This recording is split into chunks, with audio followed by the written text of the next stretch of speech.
Go You got live. 18 degrees today. It's damn cold out there. I didn't look at the temperature when I walked outside. But let me tell you something, pal. It ain't warm. And a very good Monday morning to you, Martin Luther King Day. Uh, a day that is intended to bring us all together. 28. You got 28 degrees for your beautiful day, and happy Martin Luther King Day to you, Vinnie. And it's a morose, melodramatic Monday. Well, it depends on who you were rooting for this weekend, and we still have one game left. 2 games. 2 games, excuse me. Yes. Yeah, we got Pittsburgh at Baltimore, Philadelphia at Tampa No. Bay. Pittsburgh and Buffalo. You're quite right. Pittsburgh and Buffalo. They canceled it because they postponed it because it was going to be colder today than it would have been yesterday. And they still haven't. They still haven't moved the snow out of the way. They're still calling for people to Volunteers. come and help them shovel snow in Buffalo. The field is clear, so they say. That's what they said in Kansas City, too, for that matter. The field is clear except for the frozen end zone part. But the Right. Well, stands are frozen shut. yeah. Bring your shovel to. Is that tonight or tomorrow night? That's tonight. Tonight. Yeah, tonight. Bring your shovel because if you want to sit down, I mean, you can certainly stand around the stadium if you'd like. They'll be happy to have you come and stand around the stadium and send. Maybe your body heat will melt at least where your feet are. We'll send people out with those big heater stacks of hot chocolate and brandy, and let you go out and. Also, if you get into distress, we have St. Bernard's that'll come and bring you lemonade and a hot dog. Well, what a mess it's going to be. I mean, it'll be a great game to watch. It'll certainly be a great game to watch, I think. Get under my wool banky. It's going to be no matter how it goes. Well, let's see. I think that the upsets continue as they have through the weekend. Pittsburgh should beat Buffalo, and Tampa Bay should beat Philadelphia. Yeah, I have no faith in Philadelphia whatsoever. It's funny how they came apart. Yeah, that's just a team that broke and they can't put it back together. All the pieces are there. They just can't figure out where they go. They can't. It's like an IKEA bookshelf. It doesn't work. Yeah, to have all these few parts sitting over here and the thing is shaky, and yeah, you could strap it to the wall, but it's going to come down. You can't put anything on it. It won't hold any weight. But it looks nice. And you have lots of screws. You have lots of screws and dowels left over if you ever want to put it together again. Yeah, I don't know what they're thinking as far as that team. Yeah, I mean, obviously they're going to show up and play, but I just don't see. I don't see the Eagles doing much, to be honest with you. You don't care if Philadelphia suffers anyway. You made that clear over the years. Yeah. Now Pittsburgh is a different story. I'd really like to see them succeed.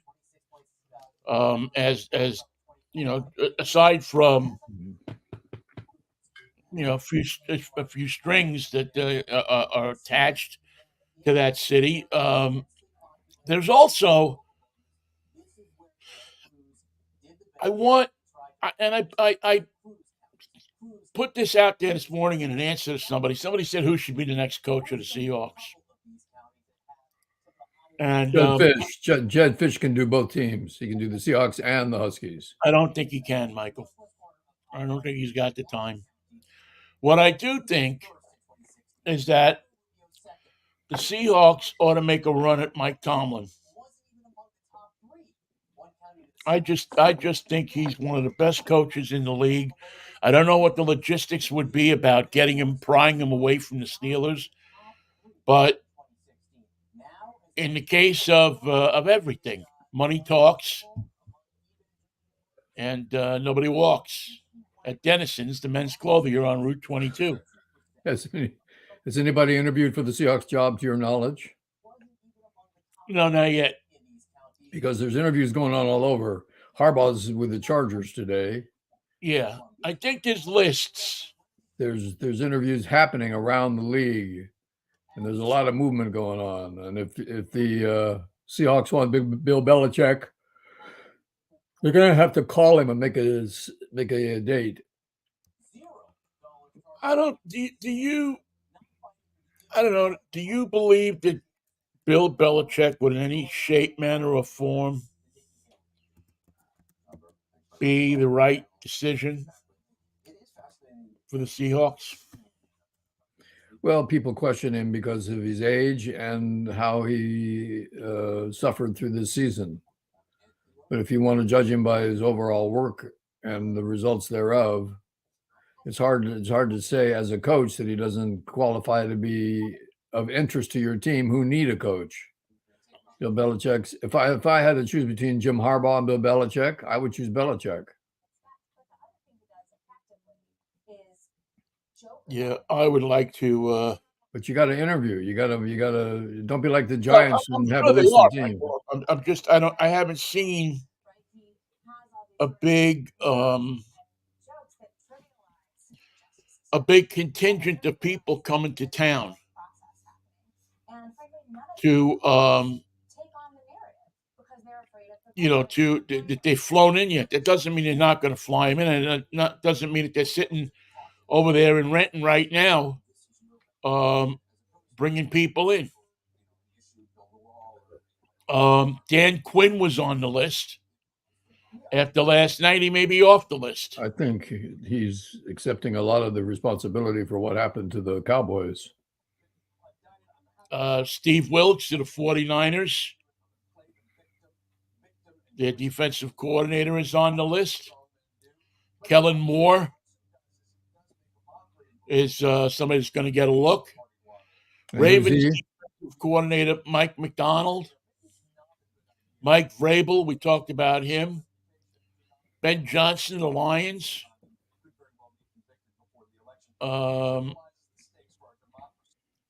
Just looking else down my list here. Frank Smith of the Dolphins, I said that. Raheem Morris of the Rams defensive coordinator. Bill Belichick is on the list. And then from there, I don't know.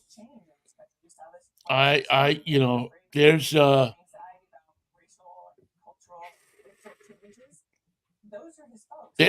lot of ink over the possibilities. Yeah. I think it's going to be somebody that the organization is somewhat familiar with, but I don't think the familiarity. It sounds like you're describing the Mariners hiring a head coach, hiring a manager. Well, yeah. Someone who can speak English but doesn't talk very much. Someone who could make decisions but doesn't. Someone who evaluates talent but not in this case. Yeah, sounds like a Seahawk. Well, I think that I don't know. It's a very interesting way that you go because they who's the great coach? Who's the guy that's out there? Harbaugh's the best guy out there, right? I keep Belichick on the list because of what he's accomplished. Yeah, but is he old and played? Does he want to do it again? I don't know. He hasn't said no. There was a great discussion this morning on ESPN about Belichick in Dallas. Half the people said he'd never be able to work for Jerry Jones. The other people said he'd work for him, but he would hate it. And Jerry Jones would never give him the freedom that he needed to make the decisions that he would want to make. Now, those are suppositions. I don't know what sort of an agreement they could make. But if you're looking for a head coach right now, and a lot of teams are, and Belichick's not on your list, I'd like to know why not. Well, I think that I would love to see. Boy, it'd be interesting. Belichick sure would be interesting up here. I just don't know that. I don't know. I don't know. I would put him in my category of anything is possible. We found that out last time we had a show. We talked about UW, and by the time we finished our show, DeBoer was gone. Yeah. Which really, I have to admit, Michael. Does it rub you the wrong way? Yeah. So you come here, you're here for two years. Yeah, you do a nice job, and then that's it. Is there any more loyalty at all? Have we taken loyalty? Have we taken commitment? Have we taken the ability to stay at a program, build a program, achieve something over long term? Have we just taken that out of the equation? Is it all just a bunch of whores? Well, put this. I mean, in essence, that's what you have. You have a bunch of guys standing on a street corner, hiking up their pant legs, looking for the best deal. Looking for the best deal. Well, Dan Rayleigh had a very interesting column. If DeBoer had stayed, he would have had like two guys from this team that would have stayed with him. Everybody else was graduating, transferring, portaling, or declaring. The rebuild for UW this year is going to be extraordinary. The names that we got to know through these great last two seasons are all gone as of now. Not later. Now they're gone. The starting lineup for the Huskies is an unknown from quarterback down. There's two guys staying. Two guys. The offensive line goes. The defensive linebackers go. The backfield goes. All the receivers go. The quarterback's gone. The head coach is gone. His assistants are gone. Hello, Judd Fish. Well, that kind of that turnover happens to teams, and it's happening to UW. But it isn't the point. Well, you know what, Mikey, you're right. The point is no longer we're here to go to school. We're here to learn. We're here to, for the honor of the university. We're here to make money and play, just like down the block at Seahawks Stadium. What's the deal for Fish?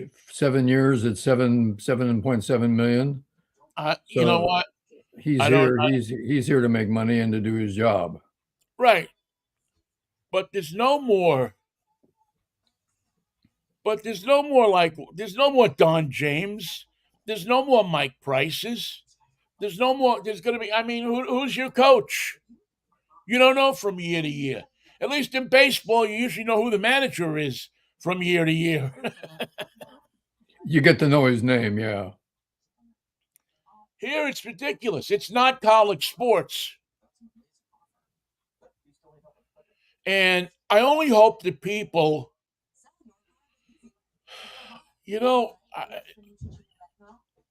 it's disgusting. It really is. It's great but these teams are professional teams. Treat them as such. It is a professional league. Treat them as such. Are they as good as the USFL? They're better than the USFL. They might be. Stop giving them tax breaks. Stop letting them play in stadiums that aren't taxed. Why should they have any more advantage?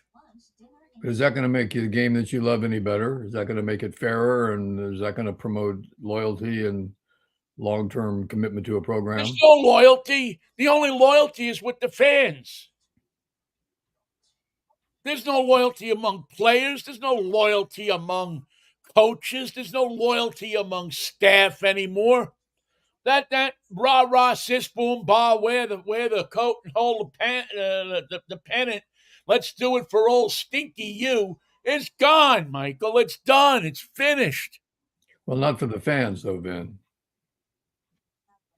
The structure of the game has changed in terms of the personnel, but you don't complain about that having it's a yearly effect in the NFL. Your Jets and my 49ers are going to change about 30% of their squads in the offseason.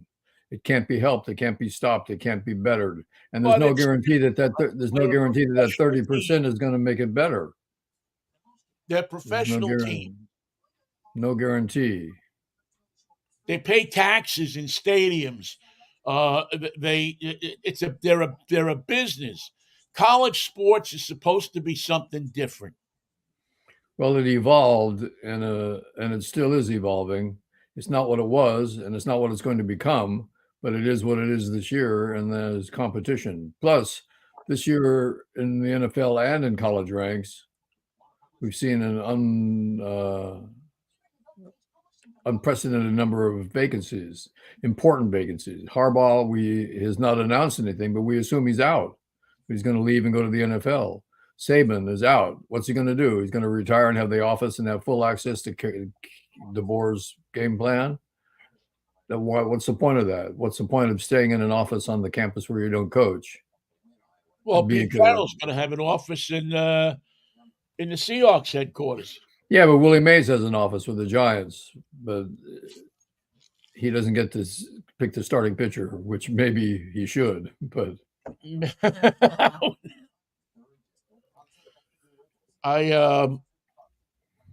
Willie, you picked a guy who gives up hits. He says, "I always pick guys. That's how I like my pitchers. Groove it so I can get a hit." You know, there was a time when I was a young man that I really didn't care about any other sport but baseball. I would live and die with baseball. I would go past, I would get the daily news, and I would, you could tell. We called it what did we call it? The Chinese look. Because you'd get the daily news and you'd go this way because the sports section was in the back. Like the Chinese read the newspaper backwards. Yeah, so you actually they read it up and down in Hebrew. In Arabic, you read it backwards. But to them, it's forward. That's what you were looking to do. And where were you going? To transactions, right? And I was going to transactions. I was looking for it could be the coldest day of winter, the New Year's Day. I was looking for some transaction in baseball, some baseball note. Somebody pull the trigger and move somebody, please. Some trade, something. And for the most part, I didn't pay that much attention to baseball, to football or basketball. Basketball a little cursory because I would play the game, but football, it wouldn't. I knew who the stars were. I knew who the the White Tittles and Frank Gifford and White Tittle. Frank Gifford and those people. I knew who they were, and obviously when Joe Namath came, and it was the Jets, and they played not far from my house, that was something to watch. And I paid a little bit of attention to it. College ball, who cares? I used to feel that way about college football. I used to say, "Give me a call when you get to the pros." Yeah, that was because I think the college game has changed so much. It's so much more exciting, so much more nuanced with extraordinary talent. It's frustrating for people like Husky fans right now. Don't know which way they're going. They were up, they lost the game, they were down. They lost their coach, they were way down. They got a new coach, they're up. He was the quarterback coach for the Seahawks. He coached at Miami. He coached at UCLA. He coached for the Jags. He coached for the Vikings.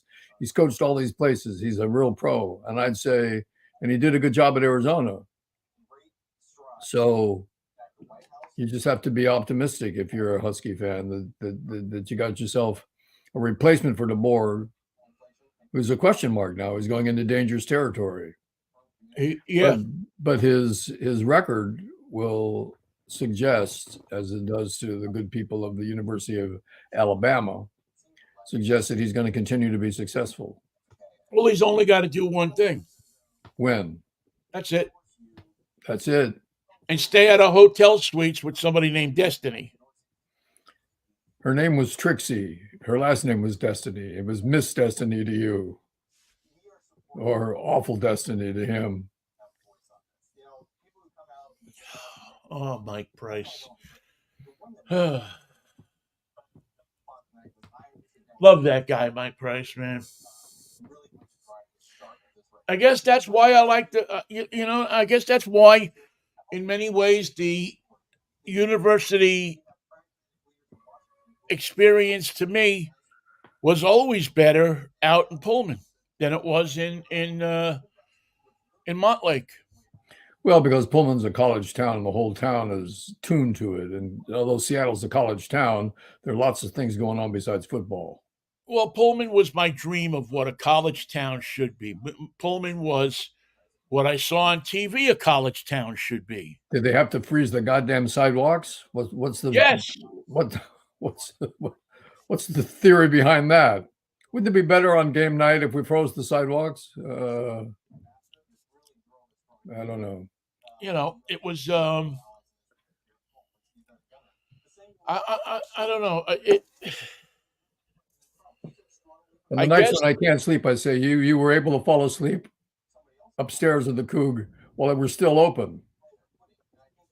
I was And tired. I would have stayed asleep if they hadn't started to rock and roll at 6 a.m. for the cleaning crew. Well, that's the coup. They turned up Metallica to 8 at 6 a.m. to clean That's the the place. coup. And I slept through that, didn't I? I was awakened for the moment, but then I decided that I could commit to yet more sleep. I didn't wake up that day until I smelled some kind of food. Seems like all we ate there was Chinese food. I don't recall. We had that one Chinese restaurant. It seems like we ate there always, or did we only eat there once?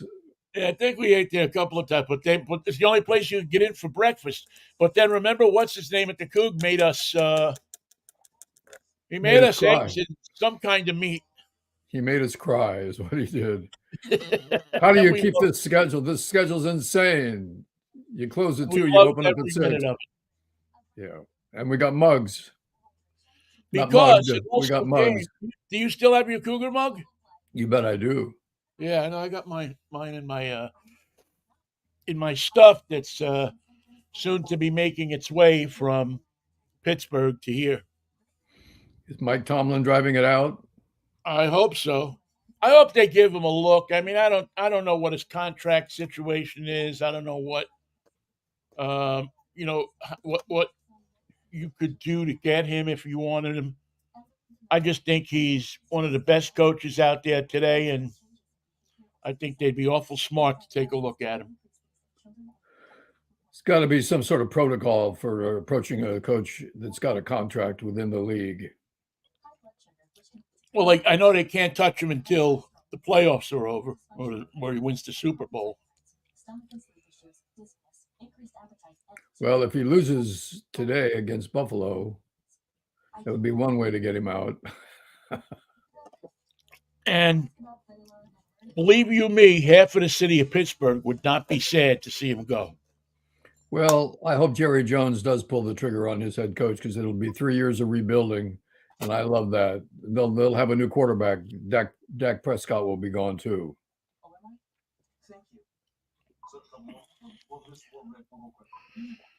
I guess, Mikey, I wander into this area of sports and I see all of this stuff going on. And I just start saying to myself, with everything that's going on in the world right now,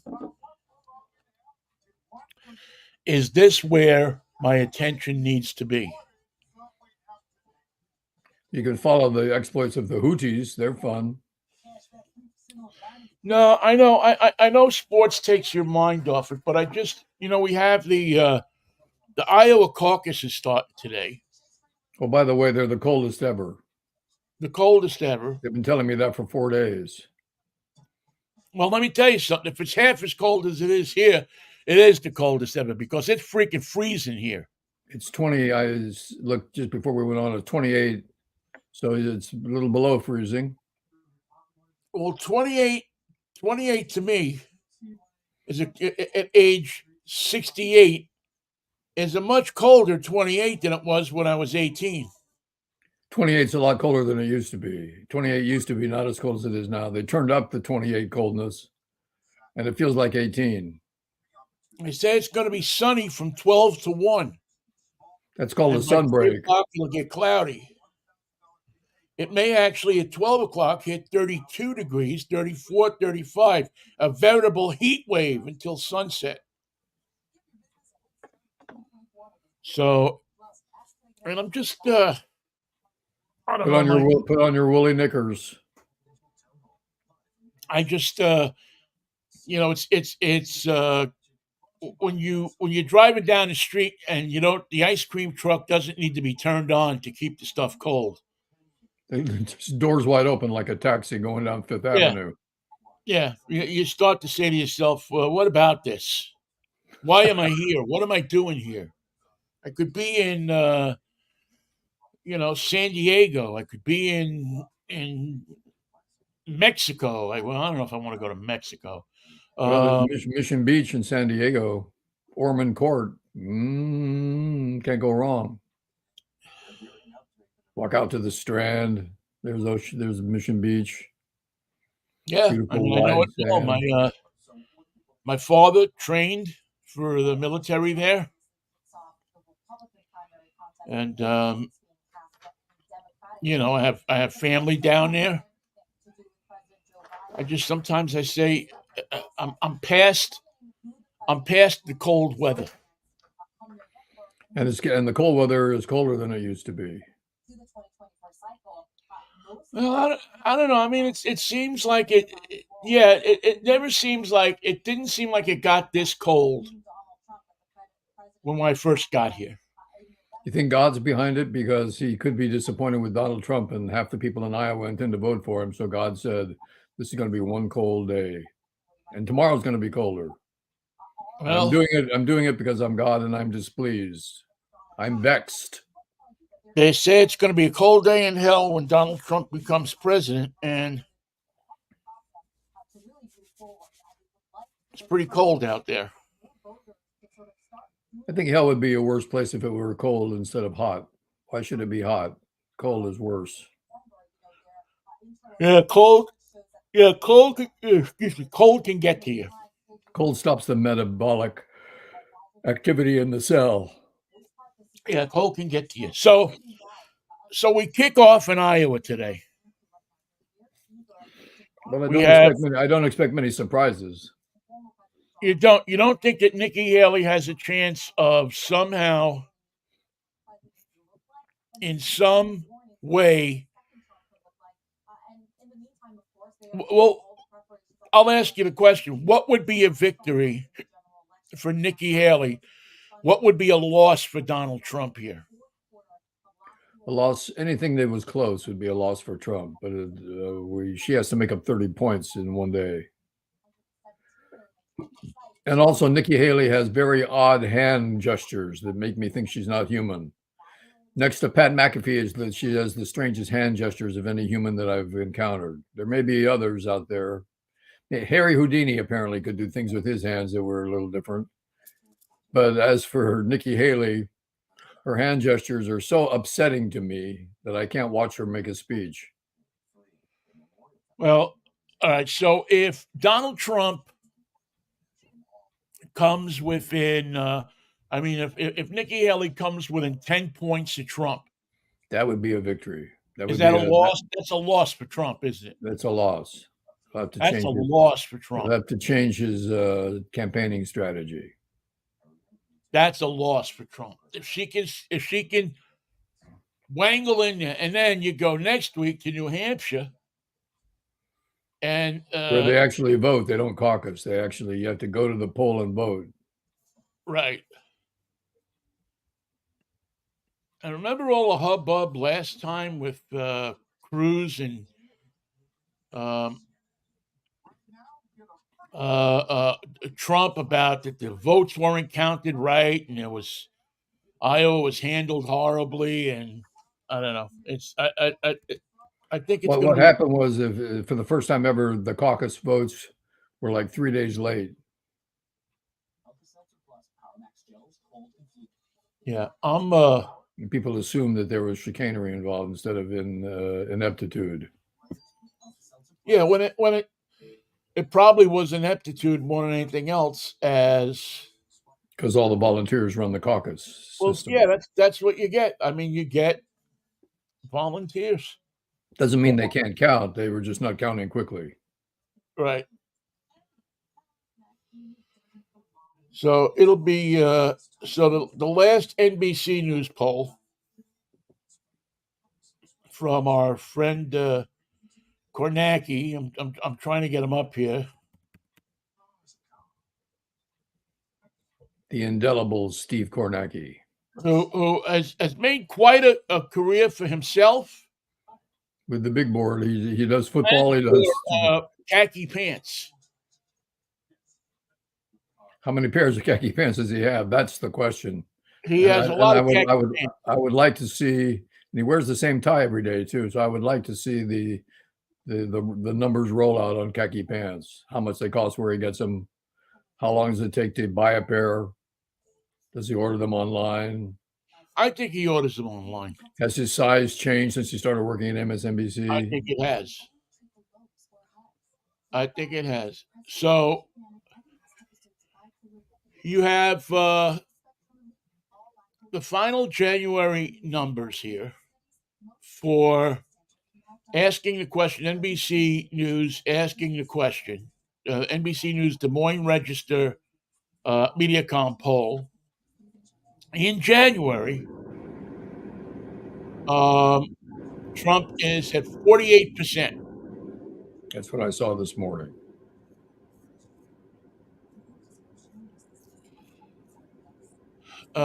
December, he was at 51.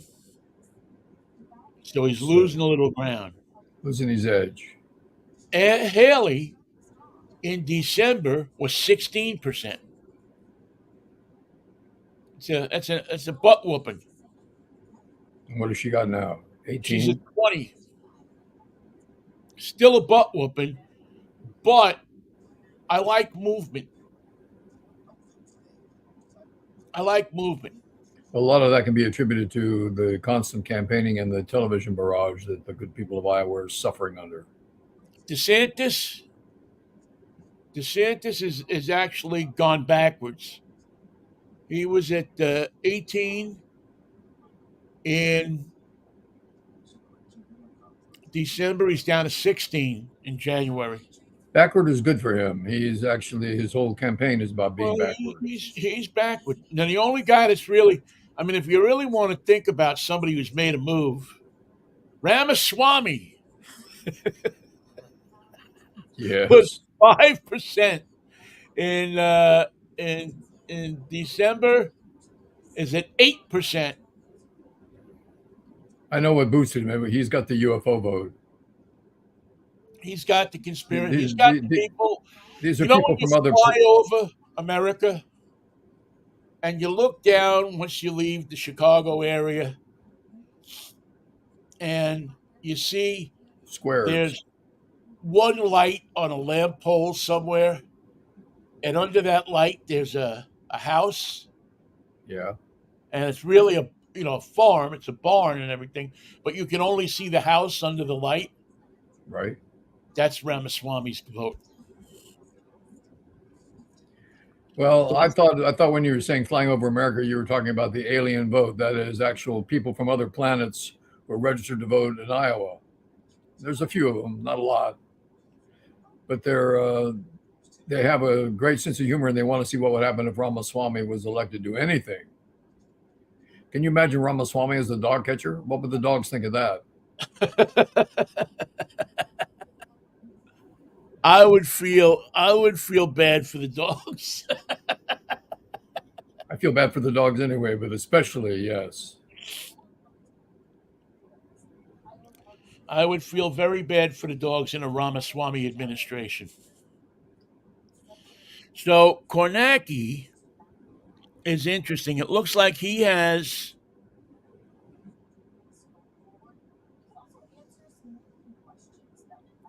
this thing fairly tight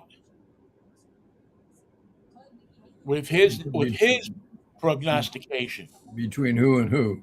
between Haley and Trump. Tight? He has it tighter than NBC and the polls. Des Moines Register. Right. And Well, I think Trump voters are so strangely skewed in terms of their intelligence and their reasoning. They can probably say, we don't have to vote for him. It's a done deal. Besides, it's 4 below, and I don't want to. yeah, it's listen, I love this season. I fear this season, but I love this season.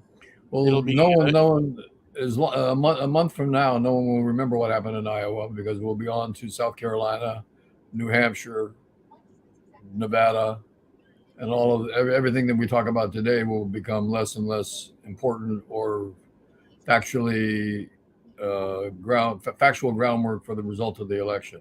well, except I disagree with you in that if Trump doesn't make the showing that he thinks he should make here, if he doesn't get 50% of the vote, if he He doesn't could get threaten his base. I threaten my base. right, if he doesn't get the number of people and win this thing by a sizable margin, 30 points. yeah, that Nikki Haley sneaks up on him and has a good showing. Um, I think that I think people will talk about Iowa because Iowa could be um, the spark that lit the fire that burned Trump. It's first, that's for sure, and it's indicative of some of the dynamics within the race. But year after year, Iowa does not last because it's a caucuses instead of a vote. It's only 50,000 votes at the most total for the whole state, and that's not a measurement that rolls out to the 48 contiguous states in terms of its importance. Nevada will be more important. New Hampshire will be more important. South Carolina will be more important. And as we've seen in the past years, even on the Democratic side, the leaders change in those 4 states. Sometimes within each state itself, you get a different winner. And so there's no clear indication of what the results are because of that. Well, I think the interesting and scenario that could probably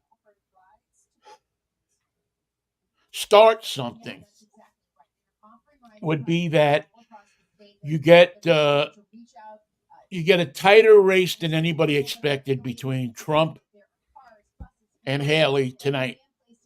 You know where it's happened? It happened with Jimmy Carter. It happened with Bill Clinton. But those are Democrats running on a predictably Democratic ticket. And then Excuse me.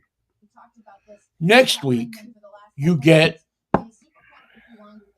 either a Haley victory or a very even, a very even result in New Hampshire. New Hampshire is good for the UFO vote. There's more aliens there than there are in Iowa. They could live in Iowa. They can live anywhere. But quite frankly, if you had your choice between Iowa and New Hampshire, where would you live? Where would one live, Michael? Jack Kerouac said the most beautiful women in America were from Des Moines. Do you think he knew what he was talking about, or was he into the red wine that day? No, I think he knew what he was talking about. There's some pretty beautiful women out there in that Midwest part of the country. Wisconsin, Iowa. The whole there's just some really beautiful. I mean, good looking guys too. I mean, it's just a good looking part of the country when it comes to people. They're not stressed like we are here. You get to the shores and you're always stressed about something. You're in the middle of America. You get up in the morning, It's put your freezing. pants on. You don't take a shower. It's 6 degrees below zero outside. You're not taking a shower. You got places to go and beautiful people to meet. Exactly. Michael, hold down the fort for 1 second. I got to go grab the door. Okay. I got to knock and talk to me. Talk to me about the days that Jimmy Carter was elected. Actually, it was a surprise. Actually, Bill Clinton was a surprise too, for that matter. It was the process that surprised us. I think that they garnered so much support in such a big hurry, and then became candidates that couldn't be defeated by the rank and file of the Democratic Party. They had candidates who wanted to run. Guys like Al Gore wanted to go. By the way, I found out that Al Gore is younger than I am. I can't tell you how disturbing that is. I think he's like 2 years younger than I am. And I go, wow, how did that happen? Did he get younger for a couple of years there? Did he have a dispensation where he was like 69 and then he held there for a while? He wasn't 70 until like 3 years later. Tipper Gore. Why did she come to mind? Her stickers are still on musical releases that have certain words within them. It's a warning to parents. It's a parental warning. This music is something that you can't understand the lyrics anyway, but your children have memorized the graphic nature of these songs. Don't blame me. I'm Tipper Gore. You can blame my husband. He lost Florida, and that was the end of that deal. I had designs on the White House. I was going to have stickers on everything with the parental warnings. You don't get a parental warning, however, when you have a toy that you can swallow. You just find out later as it's disappeared from the toy box. What the hell happened to those? Oh, the kids swallowed them. What we needed was a sticker on those from Tipper Gore. That would have helped a lot. Not to mention about half the releases from Jimmy Iovine, IV. One of the aspects of the recent football problems that the NFL has is that it wasn't too cold to play in Kansas City. It was very cold, 4 below, but it was too cold to play in Buffalo. Now that's some kind of a decision that the governor of New York helped make. And it wasn't the fact that it was the temperature that created the problem that they were worried about. It's like 80,000 people all showing up at the stadium in a snowstorm with frozen roads and limited ability to respond to emergencies. And so they said all the sheriff's deputies that would have worked the game were free to do their job instead of the window dressing that they provide at a football game. So don't bring your game here, and don't bring it here because of the problem that we foresee with the crowd gathering on a frozen tundra, with frozen streets, with the snow to come, and temperatures that are not conducive to a healthy experience of a football game. It was the governor that had convinced the NFL and the teams involved that it was the time to move the game. Now they only moved it 2 days. So if you think it's going to be warm in Buffalo tonight because spring has sprung, au contraire. In fact, is that the second game? Pittsburgh and Buffalo is the first game. Good. It'll be Philadelphia and Tampa Bay the second game. My point being, it's not going to be any warmer now, and the same deputies are going to be on hand to watch for crowd control, and the same crowd is going to gather at the same stadium in what is about the same weather. So I don't know what we avoided by changing. I'm not opposed to the fact that the NFL came to its senses and said, should we be playing football in this weather, especially playoff football? Is this what we want? Is this how we want the league to be decided? Who wins, who loses based on who can survive the game? Who could actually survive the temperatures? I think the coldest weather I've been in recently was in Wenatchee, Vinnie. I experienced, I think it was 4 above Wenatchee. one fine day. We didn't Wenatchee, get my friend. we didn't get below zero, but we did get below freezing, well below freezing. And in those Yeah, days, I used to walk to work. yeah, it's been getting too cold sometimes. I don't know. I don't know why it's affecting me this year more than any other year. But the chill is not good. It's for real. It's a real deal. I wonder what that means. Well, what's the? I know Husky fans have gone through a lot of hell in the past couple of days. Are they happy with Jed Fish? To tell you the truth, I don't really know. I think, His pedigree is pretty impressive. yeah, I think he's got. I think they're happy with the fact that they moved quick. I haven't had a chance to kind of talk to a few of my friends that are, diehard Huskies to see what they think. Well, if But they're diehard Huskies, they're not dead yet. Are you dead? No, I'm a diehard. no. But he, I mean, from everything that you hear, nobody's saying any bad things about him. And I mean, he's a Jersey guy, so you got to love that. That alone What gives him town? cred in my book. Is he from Bordentown? No, High end of Jersey? he's from Livingston, which Where's is that? hard down by Route 10 in New Jersey. A Route 10 As boy. a matter of fact, when Jed Fish was born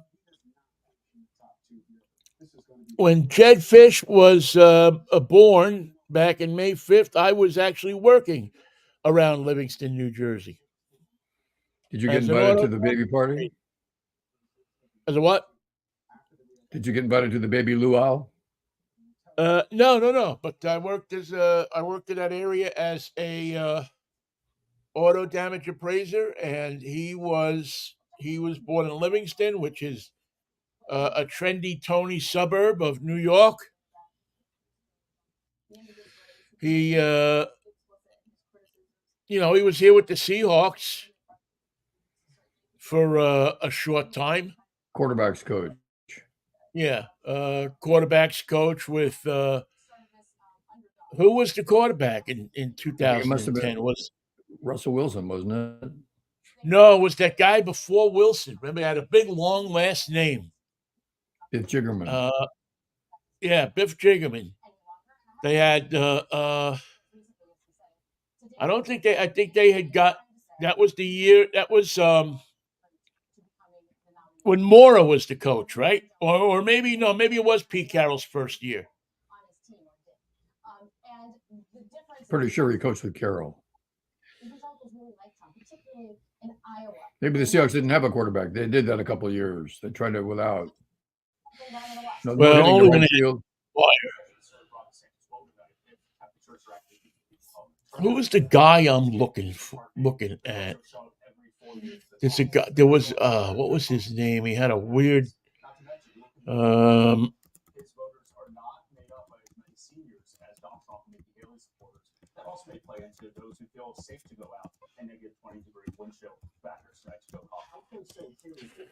"2010, we were." Let's That was see following here. the Seahawks then. John Kitna. No. That was 2000. Sorry about that. 2010 was Matt Hasselbeck and Charlie Whitehurst. That's who I was trying to think of. Charlie Whitehurst.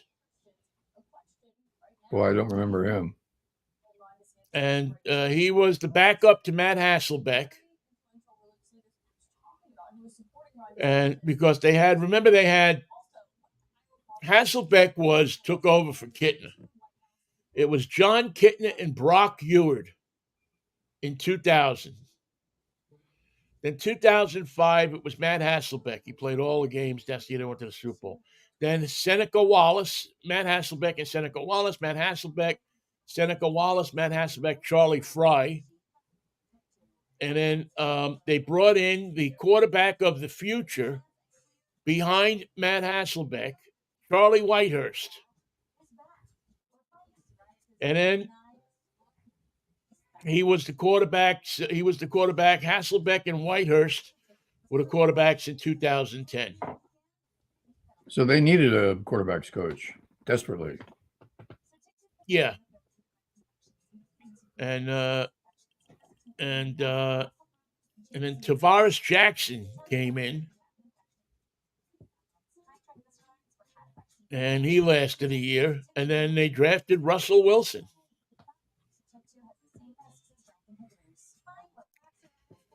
And he held a job from 2012 to 2021. And that was a long run.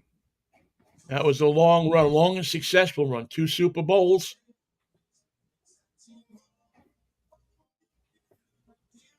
Wow. Then we can go all the way back to 1993, the year we got here. Well, you got here actually in 1992.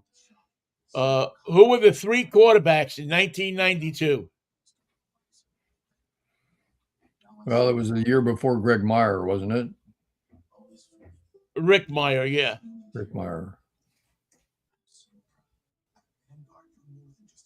I don't know. So you had Stan Gelbaugh. Oh, God. Kelly Stouffer out of Colorado State. And Dan McGuire. I thought McGuire deserved a better look than he got. And you had McGuire for, let's see, he was here 92. Actually, 91. 92. Meyer came in 93. McGuire was still here before. McGuire refused to learn any other position. He was going to be a quarterback or nothing. And I understand that decision. But I wonder what would have happened to him had he been the tight end or something to do with moving the ball. A fullback. Well, he wanted to take boxing lessons, right? Wasn't he boxing? He did. He did. They gave him mobility challenges. Then we also had the days of Jeff Kemp. Yes, that I remember. And trying to see if there's any other names that pop up on here. John Kittner, who was just the nicest guy. John Freeze, who my biggest memory of John Freeze. And Freeze was here from 95, 96, 97, 98. My biggest memory of John Freeze is I was flying over to Pullman in one of those Horizon Air compact planes. Oh, yes, I've been on those. And Freeze gets on the plane and trying to get into the seat, he just whacks the side of his head. Wow. And I never seen a head hit an inanimate object so hard. So he had no peripheral vision. No wonder he was a quarterback of the future. He slumped down in his seat, and I remember leaning forward to him saying, "You all right, man?" Am I all right? Yeah. My head hurts. No, I'm fine. And immediately closed his eyes and went to sleep. I think my head hurts. And I remember telling the flight attendant, saying, that guy hit his head pretty hard. You might want to keep an eye on him. He went to sleep. but Why it were was you going okay. to? Do you recall why you were going to Pullman? Had something to do with Washington State, I assume. Had something to do with Washington. I think I was doing a show there. Actually, I think. Huh. Yeah, it is. Yeah, yeah. I think I was going over to do something. Yes, I know. Yes, I know what I was doing. I was going over to host the Mike Price show at the bowling alley in Pullman.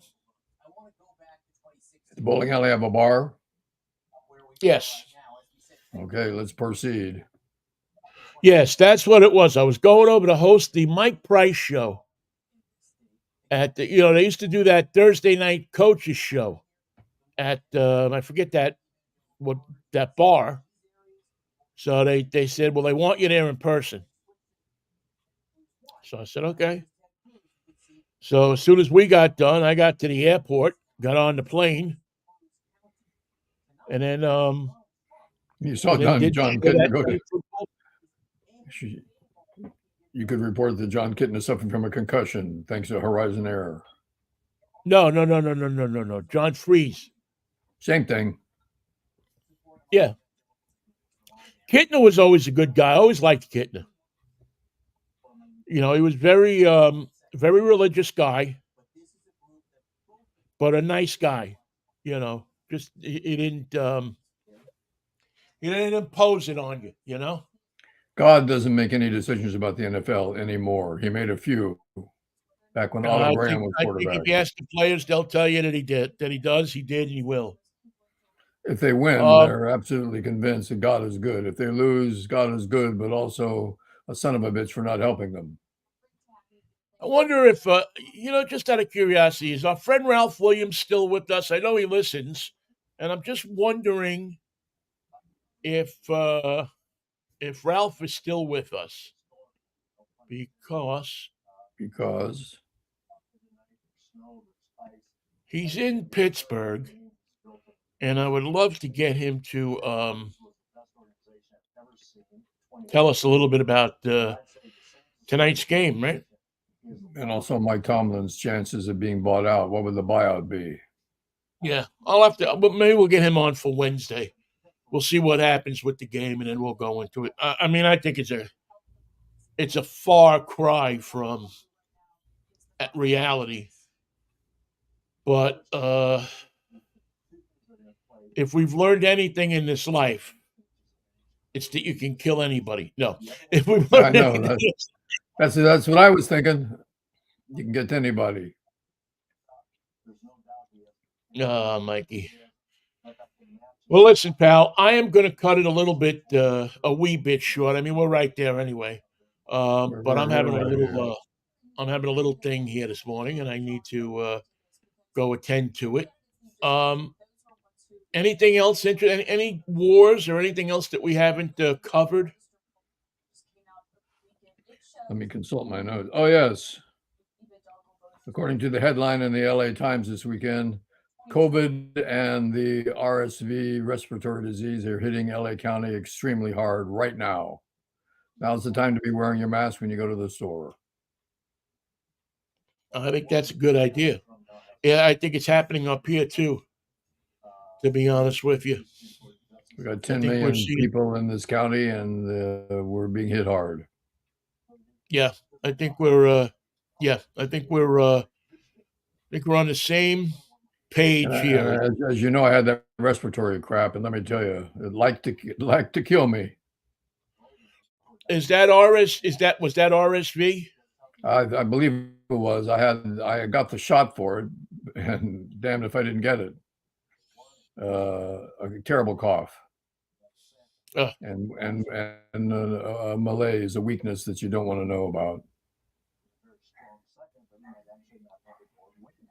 So don't get that, Ben. Do not get it. I'm going to try not to. I'm going to mask up. I got a stack of masks back there. I'm going to order a few more, and I'm going to do my best not to get. Although I don't know how anything could survive in this weather, but it seems like it does. So, all right, pal. Listen, I will see you on Wednesday. It'll be a wacky Wednesday. Hopefully, we'll know a little bit more about the political situation in the United States. We'll know a little bit more about my stomach. All right, Vin. Have a good one. Get well. All right, Mikey. See you on Wednesday if the Lord's will and the creek don't rise. Until then, peace, love, and Manischewitz, pal. They don't serve Manischewitz in Iowa, but if they did, they'd say, "What a wine!" I'll bet you could find a bottle of Manischewitz in Iowa. Find the right neighborhood in Des Moines. You probably can. See you, Ben. All right, buddy. Take care.